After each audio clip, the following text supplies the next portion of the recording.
Hello les Vipers, comment allez-vous? Bien ou bien? Eh bien écoutez, merci d'être là. Aujourd'hui, vous l'aurez compris, on va direction Lost Vape Quest. Alors, quelle différence entre Lost Vape et Lost Vape Quest? On en parlera un petit peu plus tard dans cette vidéo. On fera juste comme ça une petite histoire. Aujourd'hui, donc, c'est bien Lost Vape Quest et on va parler de l'Orion Q. L'Orion Q, c'est quoi? C'est un petit pod mode plutôt sympa.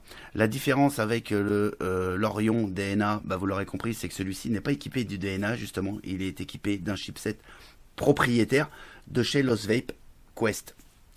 Voilà. C'est un petit pod que vous pourrez trouver aux alentours, alors entre 30 et 35 euros, hein, suivant l'endroit où vous pourrez le trouver. Sans plus attendre, on va aller voir le site de notre partenaire, voir un petit peu comment ça se présente. Alors ça se présente comme ceci. On est donc chez Vape Sourcing, hein, notre partenaire hein, qui nous a prêté donc ce matos pour pouvoir vous en faire cette revue. Donc comme je vous le disais, hein, c'est un petit pod que vous pourrez trouver aux alentours des 30 euros ici à 26,95 notamment. Donc ici vous avez les différentes couleurs dans lesquelles vous pourrez le trouver. D'accord? Voilà. Et puis ensuite, hein, toute une petite introduction, mais ça on va le voir ensemble. On va passer, on va passer sur tout ça parce qu'on va le voir rapidement. On se retrouve donc ici sur le packaging donc de cette petite Orion Q. Donc ici on a la photo hein, de l'Orion. On pourra la reconnaître. Hein, des très très grandes similitudes avec l'Orion DNA puisque c'est exactement la même sauf qu'elle n'est pas équipée du DNA. Voilà, ici donc le logo Lost Vape Quest, hein, c'est bien précisé en dessous. Ici on va avoir donc ici le contenu du kit tout simplement, ici le scratch and check. Sur l'arrière de la boîte on va retrouver donc ce qu'on va voir ensemble, on va retrouver notamment ici les réseaux sociaux de chez Lost Vape Quest. Les petits pictos ici qui vont bien. Ici donc la couleur. Ici moi je l'ai en SS et Black. Ici eh bien toujours le petit logo de chez Lost Vape Quest. Et puis voilà, on s'est fait à peu près le tour. Pour l'ouvrir, bah, c'est tout simple. Hein, c'est une boîte en carton. On l'ouvre comme ceci.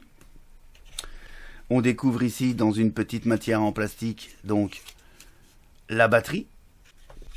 Sur le fond on retrouve une petite boîte en carton où on va découvrir le câble USB, micro USB, le pod sur lequel on va revenir rapidement, une petite dragonne qui permettra de pouvoir mettre mettre tout simplement l'Orion Q autour de son cou avec à l'aide de cette petite chose là qui viendra se mettre autour de la batterie. Hein, c'est en silicone. Pourquoi pas? On va retrouver une petite carte avec un message de précaution. Attention, hein, bon, tout en anglais. On va retrouver la traditionnelle carte de garantie et puis le fameux manuel d'utilisation, alors qui est tout en anglais, hein, mais par contre qui est très bien expliqué. Hein, c'est une utilisation ultra simple, il n'y a qu'un seul bouton, donc pas de souci là-dessus. Donc dans un premier temps, on a cette batterie, donc tout en acier inoxydable, avec ici des stickers en carbone, hein, en fibre de carbone. Voilà, la connectique ici avec le pod. Sur l'arrière, on va avoir ici des trous d'évent. De ce côté-ci, on va retrouver la prise micro USB qui va permettre le rechargement, puisqu'on est sur une batterie intégrée de 950 mAh. Le switch, et puis ici, le petit bouton qui permettra de venir fixer le pod.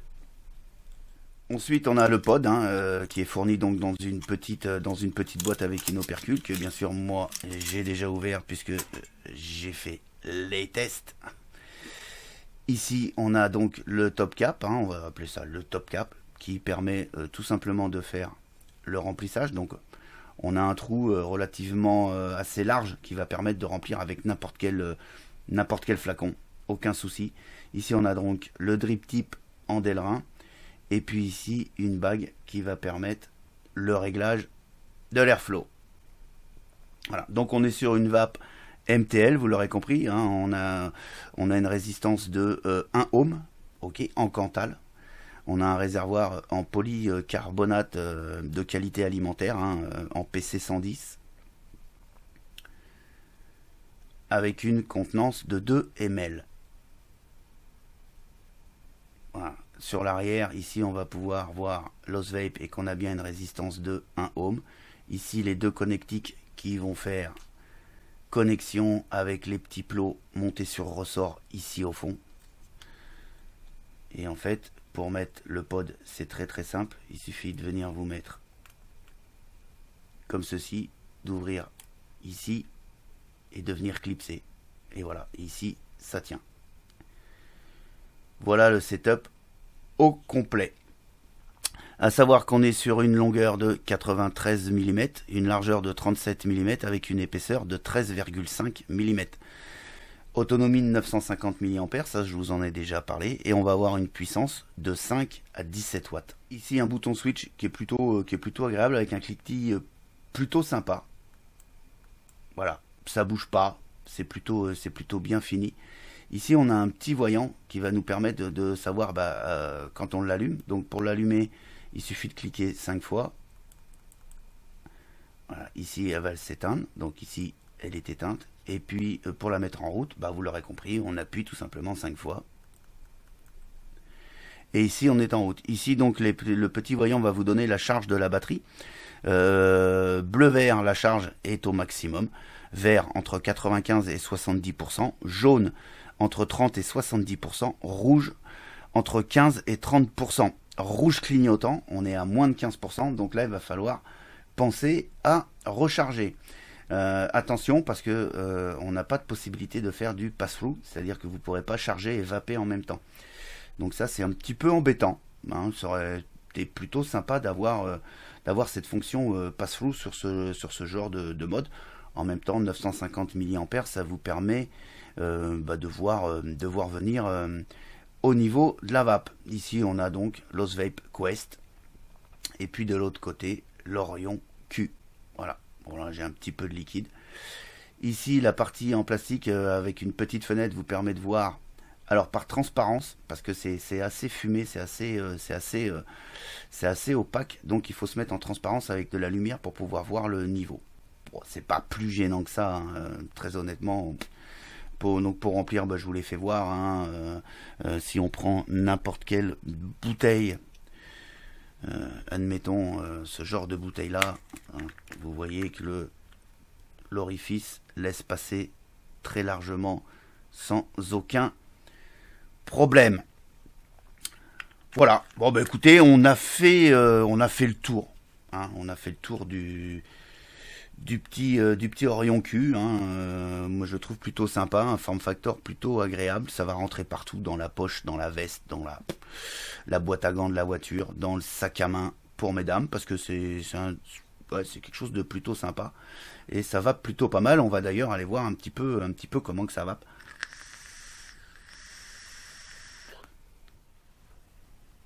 Marche terriblement bien. Avant de vous faire mon retour sur ce petit Orion Q, je voulais, comme je vous l'ai dit tout à l'heure en intro, vous parler de la différence entre l'Oz Vape et l'Oz Vape Quest. L'Oz Vape, c'est chinois high-end, ok, fabricant chinois high-end, ils font des produits juste imperfect. Ils ont créé une filiale, l'Oz Vape Quest, avec pour l'Orion, donc l'Orion existe en DNA de chez l'Oz Vape, et ils ont sorti l'Orion Q de chez l'Oz Vape Quest.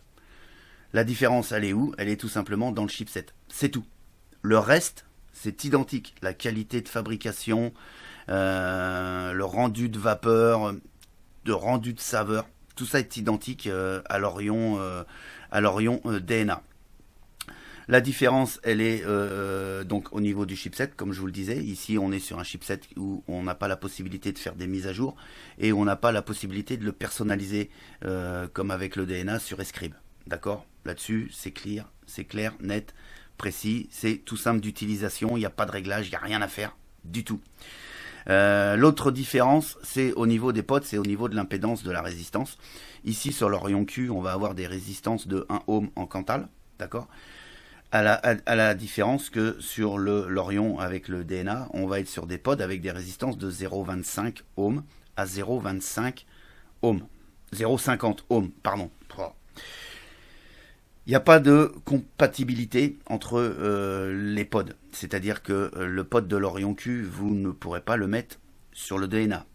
C'est ce que le constructeur nous dit. Et moi, j'ai pas pu tester parce que je n'ai pas l'Orion DNA. Voilà. En tout cas, le constructeur nous dit qu'il n'y a pas de possibilité de compatibilité entre les deux pods. Voilà. Ça, c'est la petite histoire. Lost Vape Quest. Maintenant, on va parler uniquement de l'Orion Q. L'Orion Q, bah écoutez, j'ai pas de comparaison à faire avec le DNA puisque je l'ai pas, donc quelque part c'est bien et puis c'est pas bien. En tout cas, moi je vais vous parler du ressenti de vape et de la qualité de ce petit Orion Q. Côté vape, ça va plutôt très très bien. Voilà, on va avoir une vape indirecte ou une vape directe. Ça c'est à votre choix avec le petit réglage ici d'Airflow. À savoir qu'avec cette résistance de 1 ohm, on va pouvoir aller vaper des liquides avec du sel de nicotine sans aucun souci et des liquides avec un taux de nicotine très très haut, jusqu'à 20 mg, ça va passer sans aucun souci puisqu'on va être sur du 17 watts maximum. Donc plutôt génial.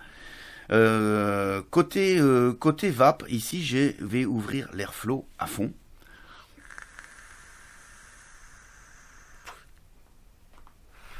Je suis sur un liquide 50-50, vous avez vu, on a une belle production de vapeur.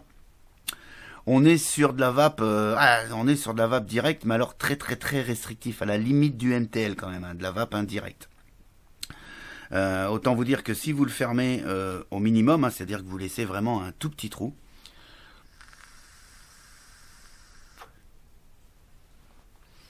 Là, on est vraiment sur un tirage indirect, c'est-à-dire bouche-poumon. Je dirais même qu'on qu'on colle avec le ressenti de tirer sur une vraie cigarette. Donc c'est un pod, je dirais, qui est bien foutu. Si vous voulez commencer dans la vape, vous orienter sur ce genre de pod, c'est exactement ce qu'il faut. Très peu de puissance, une impédance qui est assez haute, et pour pouvoir vaper des liquides nicotinés au maximum. Rien à dire de ce côté-là. On a un rendu de saveur qui est plutôt très correct. Pour ce genre de matériel, au niveau des saveurs, il n'y a rien à dire. Si vous mettez un biscuit caramel, vous aurez un biscuit caramel. Si vous mettez un tabac, vous aurez un tabac. Voilà. C'est tout ce qu'on demande à ce genre de matériel. On ne demande pas plus. La facilité d'utilisation, écoutez, c'est plutôt déconcertant. Un seul et unique bouton pour allumer, pour éteindre et pour vaper. Voilà, on s'occupe de rien, il n'y a pas de réglage. Tout est réglé automatiquement par le chipset. Bien évidemment, on a toutes les sécurités. Il n'y a pas de problème. Surcharge, également court-circuit au niveau de la résistance, ça va se couper. Tout simplement. Le prix des pods, hein, puisque les pods vous pourrez les changer, hein, donc les pods sont vendus par deux au prix de 8,90 €. Ah, écoutez, moi ça me paraît plutôt honnête. La durée de vie d'un pod, alors elle va être aléatoire par rapport à votre façon de vaper, et puis par rapport au jus que vous allez mettre à l'intérieur, hein, aux liquides que vous allez mettre à l'intérieur. Les liquides qui sont préconisés par le fabricant, c'est maximum 50% de glycérine végétale, donc 50-50. Moi, j'ai tenté jusqu'à 70% de glycérine végétale dans mes tests. C'est passé, j'ai pas rencontré de problème majeur. Sachez que le constructeur préconise maximum 50% de glycérine végétale. Ce qui va vous amener dans la longévité du pod. Alors, le constructeur, lui, nous indique une quinzaine de jours. Mais c'est complètement aléatoire. Si vous vapez 10 ml par jour, si vous vapez 5 ml par jour, ou si vous vapez 20 ml par jour, forcément que la durée de vie dans le temps va être différente. Moi je l'ai rempli ici une bonne dizaine de fois et à l'instant où je vous parle, je n'ai toujours pas d'altération du goût. Donc voilà, 10 fois 2 ml, ça fait 20 ml sans rencontrer de goût parasite au niveau de la résistance. Ça me paraît plutôt honnête. Moi je dirais qu'avec une vape normale, si vous débutez dans la vape, c'est ce genre de pod qui va vous faire très facilement 15 jours.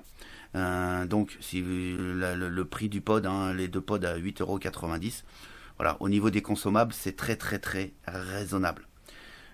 Voilà, le form factor, moi je le kiffe, il est plutôt bien, ça va exister partout, la poche du jean, la poche de la chemise, la poche de la veste, le sac à main de madame également, parce que il a un côté assez sympa, je pense que c'est plutôt assez stylé, et dans les mains d'une femme, ça va se passer plutôt très très bien. Voilà. Écoutez, j'ai pas grand chose d'autre à vous dire sur ce petit pod Orion Q. On va tout de suite passer sur les moins et les plus et on va commencer, bien évidemment, par les plus, comme d'hab. Les plus, alors les plus, bah, la finition, il n'y a rien à dire. La finition, j'ai pas trouvé un truc qui allait pas. Même au niveau du bouton, le bouton il bouge pas, il n'y a pas de clic-clic. Le clic-clic est plutôt agréable. Je sais pas si vous l'entendez, mais en tout cas ça se passe très très bien. C'est discret.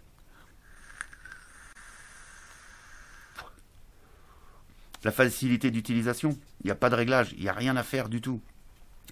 On remplit, d'accord. On appuie sur le bouton pour vaper, le même bouton pour l'éteindre ou pour allumer votre device. Voilà, on ne peut pas faire plus simple. On ne peut pas faire plus simple.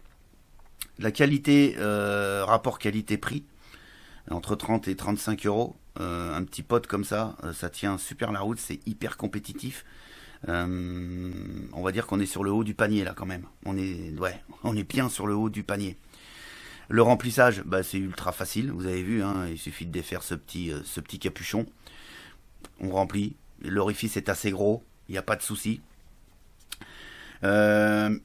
Également la qualité de la vape, c'est-à-dire que j'entends par là que vous allez pouvoir faire de la vape indirecte et de la vape directe. Alors vape directe très très restrictif, on est bien d'accord. En même temps, on n'est pas là pour avoir une vape complètement ouverte. Hein. On est sur un pod, hein, je le répète, et surtout sur celui-ci, un pod pour démarrer dans la vape qui tient plutôt la route. Également dans les plus, je vais rentrer la capacité des 950 mAh. Donc la capacité de 950 mAh avec une résistance de 1 ohm. Vous allez tenir quasiment la journée sans aucun problème. Ça tient. Voilà, on a fait le tour des plus. C'est plutôt déjà pas mal. J'aurais pu en rajouter, mais là je vous ai mis vraiment les principaux. Pour les moins, ça a été plus compliqué. Ça a été beaucoup plus difficile. J'ai pas vraiment trouvé de moins. En tout cas, il n'y a aucun moins rédhibitoire pour moi. Le premier moins, c'est qu'on n'a pas de mise à jour du firmware. Mais en même temps, est-ce bien gênant? Absolument pas. Et puis le deuxième moins, peut-être la capacité de 2 ml. Voilà, une contenance de 2 ml de liquide. Peut-être que 1 ml, un ml5 en plus aurait été plutôt pas mal, mais quoique, on aurait été obligé déjà d'agrandir un petit peu le form factor de truc. Non, moi, voilà, j'ai pas vraiment de moins. Ceci étant, il a obtenu la note de 4,9 sur 5 au sein du Vapelier.